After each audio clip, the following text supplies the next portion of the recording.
నమస్తే తెలుగు న్యూస్కి స్వాగతం.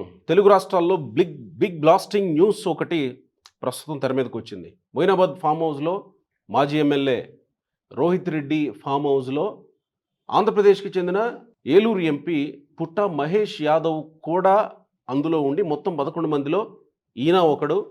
రాత్రి 5గురికి డ్రగ్స్ పాజిటివ్ వచ్చింది. తెల్లరి పొద్దున టెస్ట్ చేస్తే మహేష్ యాదవ్కి కూడా డ్రగ్స్ పాజిటివ్ వచ్చింది. మొత్తం రాత్రి 5గురికి వచ్చింది. తెల్లరి పొద్దున ఈయనతో కలిపి 6గురికి పాజిటివ్ వచ్చింది, drug positive. Eagle team SP Giridhar చాలా వ్యూహాత్మకంగా దాడి చేశారు. రాత్రి నుంచి ఈ విచారణ కొనసాగుతుంది. ప్రస్తుతానికి అందరూ పోలీసులు అదుపులోనే ఉన్నారు. మొత్తం 11 మంది, అందులో ఒక మహిళ ఉంది. అయితే రాత్రి 5గురికి ఎందుకు వచ్చింది, మహేష్ యాదవ్కి రాత్రి ఎందుకు పాజిటివ్ రాలేదు, తెల్లరి పొద్దున ఎందుకు పాజిటివ్ వచ్చింది, ఏం జరిగింది అనేది తెలుసుకోవాల్సిన విషయం ఒకటి. 2022లో బీఆర్ఎస్ ఎమ్మెల్యేల కొనుగోలు వ్యవహారానికి సంబంధించిన ఆపరేషన్ కూడా అదే ఫామ్ హౌస్లో జరిగింది. ఆ ఫామ్ హౌస్లో operation Rohit Reddy farm house అనే పేరిట పక్కాగా జరిగినటువంటి ఒక ఆపరేషన్ ఇది అనేది చర్చలు వచ్చినాయి. అందులో బిఎల్ సంతోష్ జీ వెనకుండి ఈ వ్యవహారాన్ని అంతా నడిపించారని ఒక ఇద్దరు స్వామీజీలు, ఇంకొక ఆయన నందకుమార్ అనేటువంటి ఆయన, ఓ 3-4 ఎమ్మెల్యేలని కొనుగోలు చేయడానికి అక్కడికి వచ్చారు. ఈ ఆపరేషన్ అంతా మనకు తెలుసు. సో ఇది కూడా ఏమన్నా ఆపరేషనా, ఇది కూడా అక్కడే ఎందుకు జరిగింది, మొయినాబాద్ రోహిత్ రెడ్డి ఫామ్ హౌస్లోనే ఎందుకు జరిగింది అనేది ఒక ప్రశ్న. మూడో ప్రశ్న, ఆ పార్టీలో పోలీసులు ఎంటర్ అవుతుండగా గన్ కాల్చిన సౌండ్ వచ్చింది. ఆ గన్ ఎవరు కాల్చారు, ఎవరిని కాల్చారు, ఎందుకు కాల్చారు అనే ప్రశ్నలు ఉన్నాయి. ఇప్పటివరకు బయటికి రాలే. కానీ వైసీపీ అంతకంటే ముందు, పోలీసుల కంటే ముందు ప్రెస్ మీట్ పెట్టి నిర్ధారించేస్తుంది. పోలీసుల మీద కాల్పులు జరిపాడు తెలుగుదేశం పార్టీ ఎంపీ పుట్ట మహేష్ యాదవ్ అని వైసీపీ టీం దాన్ని ప్రచారం చేయడానికి తెర మీదకు తీసుకొచ్చింది. ఈ విషయాన్ని వైసీపీ ముందుగానే ఎలా నిర్ధారిస్తుంది, అసలు ఏం జరిగింది మొయినాబాద్ ఫామ్ హౌస్లో, ముందుగా తెలుసుకుందాం. మనతో పాటు సీనియర్ జర్నలిస్ట్ వివి రావు గారు జాయిన్ అవుతున్నారు. నమస్కారం రావు గారు. నమస్తే రావు గారు, నేను పై లైన్స్ చెప్పా, 11 మంది, 5గురు, ఒకటి తెల్లారి పొద్దున వచ్చిందని. నాకు ఆ 11 మంది పేర్లేంటి, దాంతోపాటు ఎందుకు రాత్రి పుట్ట మహేష్ యాదవ్కి నెగిటివ్ వచ్చింది, తెల్లారి పొద్దున ఎందుకు పాజిటివ్ వచ్చింది? ఓకే, ఇవన్నీ ఇంతకుముందు ఈగల్ ఎస్పీ గిరిధర్ గారు ప్రెస్ మీట్ పెట్టారు. ప్రెస్ మీట్ పెట్టి కొన్ని వివరాలు తనకు దగ్గర ఉన్నటువంటి అందుబాటులో ఉన్న సమాచారం మేరకు చెప్పారు. ఇంకా కొన్ని పూర్తి వివరాలు రావాలి, విచారణ జరుగుతుంది అనేది వాళ్ళు చెప్పారు. అయితే ఈ అరెస్ట్ అయినటువంటి 11 మందిని కూడా మేజిస్ట్రేట్ ముందు తీసుకుపోవడానికి ఆ ప్రిపరేషన్లో వాళ్ళు ఉండి అంత డీటెయిల్డ్గా మనకి చెప్పలేదు. మనకున్న సమాచారం మేరకు దీంట్లో 11 మంది పట్టుబడ్డారు ఆ ఫామ్ హౌస్లో, ఇది పార్టీలో, డ్రగ్స్ పార్టీలో. అయితే ఇది సాయంత్రం నిన్న సాయంత్రం అంటే మరి శనివారం సాయంత్రం 3:30 గంటలకి ఇది ప్రారంభమైంది, ఇది పార్టీ. అయితే ఈ ఈగల్ టీంకి పక్కా సమాచారం ఉండటంతో ఈగల్ టీం కేసుకు దాడులు చేసేటప్పుడు దాని విచారణకు సాక్షులు ఉండటానికి ఇద్దరు గెజిటెడ్ స్థాయి అధికారులు కూడా ఉండాలి. వాళ్ళందరూ టీంనంతా సన్నద్ధం చేసుకొని వాళ్ళు ఈ రాత్రి 7:30 గంటలకి రైడ్కి వెళ్ళారు. అక్కడికి గెస్ట్ హౌస్ దగ్గర ఎర్లీగానే, పెద్ద లేట్ లేదు, ఎందుకంటే 3ంటికే స్టార్ట్ అయింది. 7:30 కల్లా వీళ్ళు, ఎందుకంటే మళ్ళీ డిస్పర్స్ అయిపోతారు కదా, అందుకని 7:30కి వాళ్ళు రైడ్ చేశారు ఆ గెస్ట్ హౌస్ మీద. గెస్ట్ హౌస్ మీద రైడ్ చేసి వీళ్ళు గేట్లోకి ఎంటర్ అయ్యి, మీరు ఎవరు నా గేట్ దగ్గర ఉన్న వాళ్ళకి చెప్పి మేము పలానా పోలీసులం, పలా వివరాలు అని చెప్పి లోపలికి ఎంటర్ అవుతున్న సందర్భంలోనే ఫైరింగ్ శబ్దాలు వినపడ్డాయండి. పోలీసు వాళ్ళు ఆవరణలోకి, గెస్ట్ హౌస్లో కాకుండా గెస్ట్ హౌస్ ఆవరణలోకి గేట్లోకి ఎంటర్ అయినప్పుడే ఫైరింగ్ శబ్దాలు వినపడ్డాయి. అయితే వీళ్ళకి ఫైరింగా లేకపోతే దీపావళి టపాసులా ఏంటి అనేది వీళ్ళకి అర్థం కాలే. ఇంకా బయట ఉన్నారు కదా వీళ్ళు. లోపలికి వెళ్ళిన చూస్తే పిస్టల్, కాల్పులు, అవి గన్ను రౌండ్స్ కాల్చారు, శబ్దం ఉంది, చూడటాలు కూడా అక్కడ ఉన్నాయి. 4 రౌండ్స్ కాల్చారు అనేది. అది ఎవరు కాల్చారు, ఎవరి మీద కాల్చారు అనేది విచారణలో తేలుతుంది అనేది వాళ్ళు చెప్పినటువంటి సమాచారం. ఇప్పుడు ఈ 11 మందిలో ఎవరెవరంటే రోహిత్ రెడ్డి, వాళ్ళ తమ్ముడు రితేష్ రెడ్డి, తర్వాత నవనీత్ శర్మ అని ఒక అతను ఢిల్లీ, అతను నమిత్ శర్మ, తర్వాత కౌశిక్ రవి, ఇతను బెంగళూరు అడ్వకేట్, బెంగళూరు అని, ఇతనే దీన్ని సమకూర్చాడని, కొకైన్ అనేది పోలీసులు చెప్తున్నటువంటిది, సిమ్లా నుంచి తీసుకొచ్చాడని. ఇతను రెగ్యులర్గా సిమ్లాకి వెళ్ళటము, ఈ రోహిత్ రెడ్డి వీళ్ళు కూడా గోవాకి సిమ్లాకి పార్టీలకు వెళ్తున్నారు అనేది ప్రాథమిక సమాచారం. ఓకే. తర్వాత అర్జున్ రెడ్డి అనే అతను ఒక పబ్ ఓనర్ ఇక్కడ ఓకే. హైదరాబాద్లో పబ్ ఓనరు. హుహు. తర్వాత పుట్టా మహేష్ యాదవ్ హ్మ్. ఇది ఏలూరు ఎంపీ. హ్మ్. తర్వాత మరవనేని రమేష్ బిజినెస్ పీపుల్. శ్రవణ్ కుమార్ అనే అతను రోహిత్ రెడ్డి పిఏ. హ్మ్. తర్వాత Rohit Reddy PA okay. Personal PA, హ్మ్. ప్రైవేట్ పిఏ అనమాట. హ్మ్. అంటే అట్లానే విజయకృష్ణ అని ఒక బిజినెస్ మ్యాన్. హుహు. శరత్ కుమార్ అని డ్రైవర్, రోహిత్ రెడ్డి డ్రైవర్. తర్వాత ప్రియాంక రెడ్డి హ్మ్. ఒక మహిళ. హ్మ్.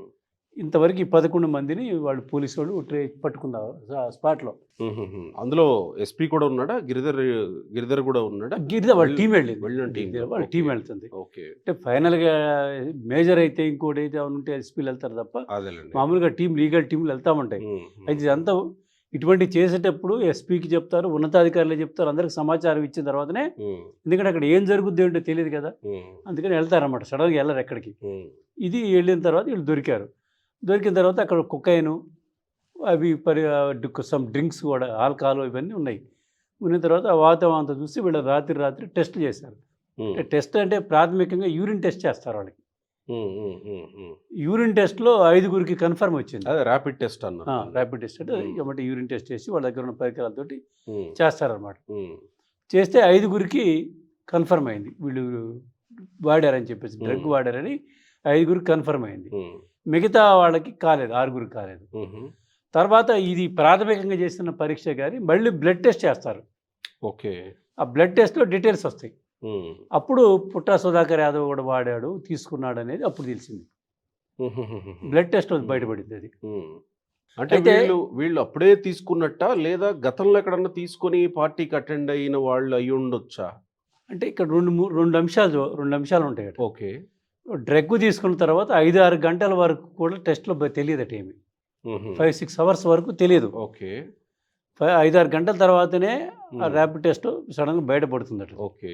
అందుకని వీళ్ళు చెప్పేది ఏంటంటే, వీళ్ళకి ఇటీవల గోవా సిమ్లాలో కూడా జరిగింది ఈ మధ్య కాలంలో. పార్టీ ఇటీవల కాలంలో అంటే 2-3 రోజుల కిందట, 2-3 రోజుల కింద, 5 వారాల క్రితం తీసుకున్నారనేది. అక్కడ తీసుకున్నారు, అది కూడా ఇక్కడ కూడా తీసుకున్నారు వీళ్ళు. దాంట్లోకి అంటే ఇంకా పూర్తిగా పరీక్షలు, వాళ్ళు అడిక్షన్ సెంటర్కి అవన్నీ పోతే వీళ్ళు అసలు ఎడిక్టా ఏంటి అనేది అక్కడ తెలుస్తుంది. ఓకే. ఇప్పుడు ప్రాథమికంగా అయితే వీళ్ళు తీసుకున్నారని 6గురు నిర్ధారించారు వాళ్ళు. 6గురు. ఈ 5గురు అప్పుడే కన్ఫర్మ్ చేశారు. ఆ రోజు పుట్టా మహేష్ యాదవ్కేమో బ్లడ్ టెస్ట్ తేలింది.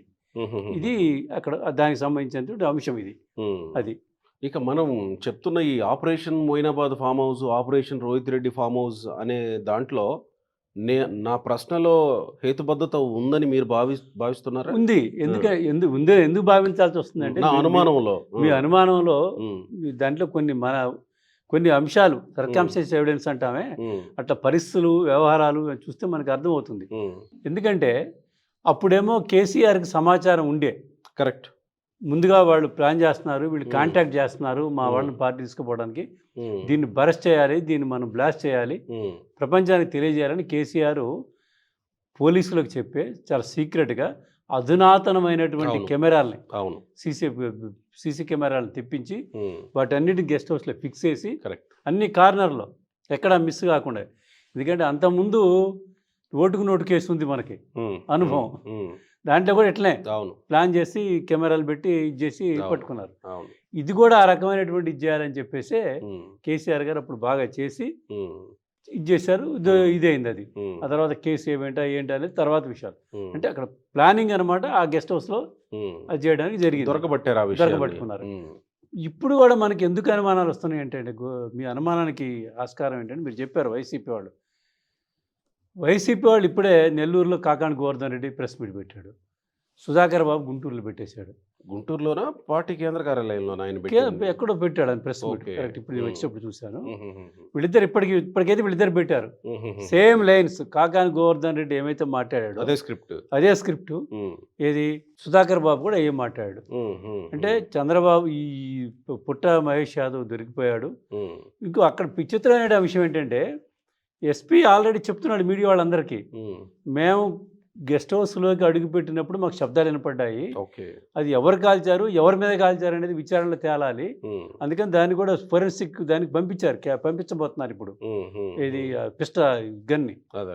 పంపించబోతున్నారు. ఉమ్, అది ఏం కాకముందే ఉమ్. పుట్టా మహేష్ యాదవే పోలీసుల మీద కాల్పులు జరిపాడు అనేది ఓ, ఓకే. వైసీపీ వాళ్ళు ఇప్పుడు మొదలుపెట్టారు ప్రచారం.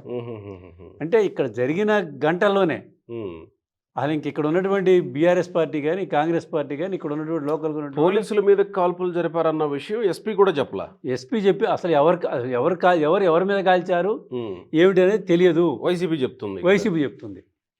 ఓకే. సుధాకర్ పుట్ట అంటే మహేష్ యాదవ్ వివేకానంద రెడ్డి చనిపోయారన్న వార్త ప్రపంచానికి తెలియదు.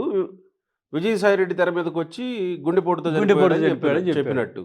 ఇవన్నీ ఒకదానికి ఒకడానికి మనం చూస్తుంటే సీక్వెన్స్ అన్నిటి కూడా సీక్వెన్స్ అని కూడా ఈ పలు అనుమానాలకు దారితీస్తుంది. అంటే నేనేమంటానంటే ఇప్పుడు వాళ్ళు ప్రెస్ మీట్ పెట్టి ఏమంటారు, పోలీసుల మీదకి కాల్పులు జరిపాడు మహేష్ యాదవ్. ఇది ఎంత అరాచకం ఇది. ఒక ఎంపీ అయి ఉండి ఏది ఆంధ్రప్రదేశ్ ఎంపీ అయి ఉండి తెలంగాణలో ఇది చేసి తెలంగాణ పోలీసుల మీద కాల్పులు జరపడం అనేది ఇది ఎంత రౌడీయిజం, ఇది ఎంత అరాచకం. అయితే ఇక్కడ ఇంకో అంశం కూడా ప్రస్తావిస్తున్నారు వాళ్ళు. ఈ కేసు ఏమి కాదు కానీ కూడా చంద్రబాబు హాట్ లైన్ రాజకీయాలు మొదలుపెట్టాడు, ఆల్రెడీ రేవంత్ రెడ్డితో మాట్లాడేశాడు, ఈ కేసుని చేస్తాడు, కాకపోతే రేవంత్ రెడ్డి దాని నిజాయితీని నిరూపించుకోవాలి ఈ కేసులో అని మొదలు పెట్టేశారు. రేవంత్ రెడ్డికి పరీక్ష పెడతారు. వైసీపీ పరీక్ష. ఇప్పుడు రేవంత్ రెడ్డికి పరీక్ష పెట్టేటువంటి పరిస్థితి లేదండి. ఎందుకంటే ఆల్రెడీ పోలీసు వాళ్ళు మామూలుగా వదిలిపెట్టదలుచుకున్నప్పుడు ర్యాపిడ్ టెస్ట్ చేసినప్పుడు వదిలిపెడతారు, ఏం లేదని చెప్పేసి వదిలేశారు. కానీ బ్లడ్ టెస్ట్ కూడా చేసి దాన్ని ఇరికించారు. ఇరికించడం అంటే దొరికిపోయాడు అతను, తీసుకున్నాడు కాబట్టి దొరికిపోయాడు. ఇప్పుడు పబ్లిక్ దొరికిపోయిన తర్వాత ఎవరు ఏం సేవ్ చేస్తారు? అవును, మొన్న ఆదినారాయణ రెడ్డి కొడుకు అయితే ఎవరు సేవ్ చేయగలిగారు? అంటే ఒకటేంటంటే ఇక్కడ ఈ డ్రగ్స్ కేసు సంబంధించి జీవో నెంబర్ 4 అని ఒకటి ఉంటుందండి. ఓకే. దాంట్లో ఉన్న నిబంధన ఏంటంటే ఫస్ట్ టైం కానీ దొరికితే డ్రగ్ తీసుకుని దొరికితే అంటే ఈ కేసుకు వర్తిస్తా లేదా అనేది చూడాలి. జనరల్గా స్టూడెంట్స్కి పిల్లలకి వాళ్ళకి కాలేజీలో చదువుకునే వాళ్ళకి అదొక ఇది చేస్తుంటారు. ఫస్ట్ టైం దొరికిన వాడికి కౌన్సిలింగ్ చేస్తారు తీసుకెళ్ళి. ఓకే.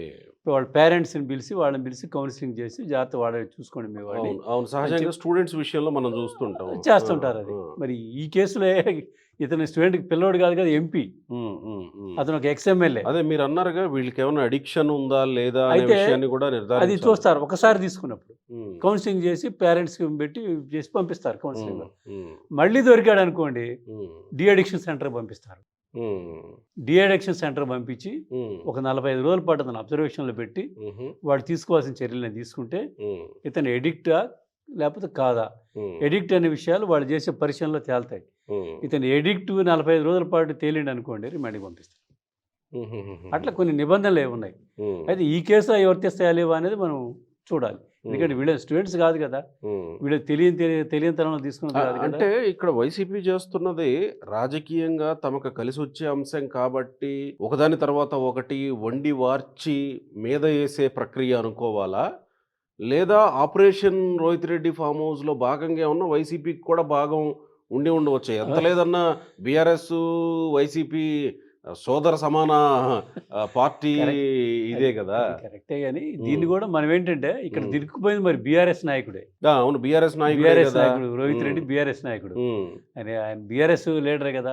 ఇదంతా మళ్ళీ కేటీఆర్ టీం, ఇది మళ్ళీ కేటీఆర్ టీమే. ఇక్కడ గతంలో కూడా కేటీఆర్ వాళ్ళ బామర్ది గెస్ట్ హౌస్లో కూడా అక్కడ ఇదే జరిగింది. వాళ్ళ బామర్దిని పట్టుకోవడం, ఎన్ని గొడవలు జరిగింది జన్వాడ ఫామ్ హౌస్ దగ్గర. KTR guest house farm house open చేసుకుంటుంటే పూజలు చేసుకుంటుంటే దాడులు చేశారు, ఈ చేశారని కేటీఆర్ కూడా అప్పుడు విమర్శలు వచ్చినాయి. పార్టీ ఫంక్షన్ ఉన్నారు. ఆ ఫంక్షన్ అది పార్టీ కాదు, అనవసరంగా అల్లరి చేశారు మమ్మల్ని అనేది అప్పుడు ఇష్యూ జరిగింది. ఇప్పుడు ఇంతకుముందు మహేష్ కుమార్ గౌడ్ గారు మాట్లాడండి, ప్రెస్ తోటి మీడియాతో మాట్లాడాడు, తెలంగాణ పిసిసి ప్రెసిడెంట్. ఇవన్నీ పోలీసులు తన రొటీన్ కోర్సులో జరుగుతున్నటువంటి కార్యక్రమాలు. మాకు ఎటువంటి రాజకీయ కక్షలు, ఎటువంటి ఎవరిని వేధించాల్సిన అవసరం మాకు లేదు. ఈ రాష్ట్రం డ్రగ్ నిర్మూలిత రాష్ట్రం, డ్రగ్ రహిత రాష్ట్రంగా చేయాలనేది మా ప్రభుత్వ నిర్ణయం. దానిలో భాగంగానే ఈగల్ టీం పెట్టి చర్యలు తీసుకుంటున్నారు వాళ్ళు. మేమేదో కక్షపూరితంగా రోహిత్ రెడ్డి మీద దాడి చేశాము, లేకపోతే కేటీఆర్ వాళ్ళ గెస్ట్ హౌస్ మీద దాడి చేశాము, ఇటువంటి ఆరోపణలను బీఆర్ఎస్ నాయకులు మర్చిపోవాలి, ఏం చేయొద్దు. ఇదంతా రొటీన్ లా కోర్సు నడిచిపోద్ది. అయితే ఇక్కడ ఇంకా చర్చించాల్సిన అంశం ఇంకొకటి కూడా ఉంది. డ్రగ్స్ వ్యవహారంలో, గంజాయి వ్యవహారంలో ఏపీ ప్రభుత్వం కూడా ఇంతే స్ట్రిక్ట్‌గా వ్యవహరించాలని హోంమంత్రి గాని, శాఖ గాని, డీజీపీ గాని, చంద్రబాబు నాయుడు గారు గాని చాలా స్ట్రిక్ట్‌గా ఉన్నారు. అవును. మరిప్పుడు సొంత పార్టీ ఎంపీ ఈ కేసులో పాజిటివ్‌గా తేలాడు. ఈ వ్యవహారాన్ని ఆ పార్టీ ప్రస్తుత ప్రభుత్వ అధినేత ఎలా డీల్ చేస్తారనేది కూడా చూడాల్సి ఉంది. ఇప్పుడు ఈ మహేష్ యాదవ్ మీద ఇక్కడ డ్రగ్ విషయమే కాదు. హ్మ్. అతనికి అసలు ప్రజలకు సరిగ్గా అందుబాటులో ఉండడు. కాన్స్టిట్యున్సీలోనా? కాన్స్టిట్యున్సీలో హ్మ్. అందుబాటులో ఉండడు. హ్మ్. ఆయనేమో సొంత ఊరు కడప. అవును కదా! కడప జిల్లా ఆయన. పుట్టా సుధాకర్ యాదవ్ కొడుకే కొడుకే కదా! కదా! అవును అదే. కొడుకే. పుట్టా సుధాకర్ యాదవ్ యువకుడని ఎమ్మెల్యే ఎంపీగా గెలిచాడు. గెలిచిన తర్వాత ఇతను దుబాయ్‌లో వ్యాపారాలు చేసుకుంటూ, దుబాయ్‌లో ఇది చేసుకుంటూ ప్రజలకు అందుబాటులో ఉండట్లేదనే విమర్శలు కూడా ఒకటున్నాయి. హ్మ్. ఉన్నాయి. ఆ విమర్శలు ఉన్నాయి. హ్మ్. హ్మ్. హ్మ్. ఇప్పుడు ఈ మరోవైపు ఈ డ్రగ్స్‌కి ఆ ప్రభుత్వమే ఏది మన డ్రోన్ కెమెరాలు పెట్టి ఎతికి పట్టుకొని హ్మ్. ఎక్కడ టీమ్ వదిలిపెట్టము. ఈగల్ టీమ్ అక్కడ కూడా ఉంది అక్కడ కదా! కూడా అక్కడ కూడా హ్మ్. ఉంది. హ్మ్. వాళ్ళకి ఎక్కువగా ఈ నిధులు కూడా కేటాయించి ప్రభుత్వం అవును. ఈ డ్రగ్గు రాష్ట్రంగా మార్చాడు జగన్మోహన్ రెడ్డి. మేము డ్రగ్ రహిత రాష్ట్రంగా మారుతామనేమో కరెక్ట్. ఆ ప్రభుత్వం అక్కడ చెప్తుంది. హ్మ్. వాళ్ళ ఎంపీ ఏమో ఇక్కడ దొరికిపోయాడు. హ్మ్. ఇప్పుడు ప్రభుత్వం సంకట స్థితి అది. మరి అదే ఏం అంతే. చర్యలు తీసుకుంటారనే దాన్ని బట్టే కూడా మనం ఇక పరిశీలించాల్సిన అవసరం అవును. ఉంటుంది. అవును. అంటే అవును. పార్టీని సస్పెండ్ చేస్తారా? హ్మ్. ఇప్పుడు వైసీపీ వాళ్ళ డిమాండ్ ఏంది? పార్టీ నుంచి సస్పెండ్ చేస్తే కాదు, హ్మ్. అతను ఎంపీగా రాజీనామా చేయించాలి. ఓకే. ఎంపీగా కూడా అనర్హుడు. హ్మ్. ఒక హ్మ్. డ్రగ్ ఎడిక్టివ్ హ్మ్. పార్లమెంట్ సభ్యుడు, ఒక ఎంపీ హ్మ్. ఆంధ్రప్రదేశ్ నుంచి పోవడం అనేది అవమానకరంగా ఉంది మనకి. హ్మ్. అందుకని ఆ చర్యలు తీసుకోవాలని చెప్పేసి ఈ వాళ్ళు ఇప్పుడు అప్పటికే మొదలుపెట్టారు ఇవాళ. హ్మ్. అది ఇవాళ రైట్. సాయంత్రం కల్లా కొంచెం తీవ్రతరం అవుతుంది అది కూడా. రైట్. ప్రభుత్వానికి కూడా కొంచెం ఇరకాటమైన సంకట పరిస్థితి ఏర్పడింది అది. మరి చంద్రబాబు చర్యలు తీసుకునే చర్యలను బట్టే చ ప్రజల తీసుకుంటాడా అనేది కూడా అనుమానమేగా మనకి. హ్మ్. ఎందుకంటే ఇప్పుడు ఆ నూజివీడు హ్మ్.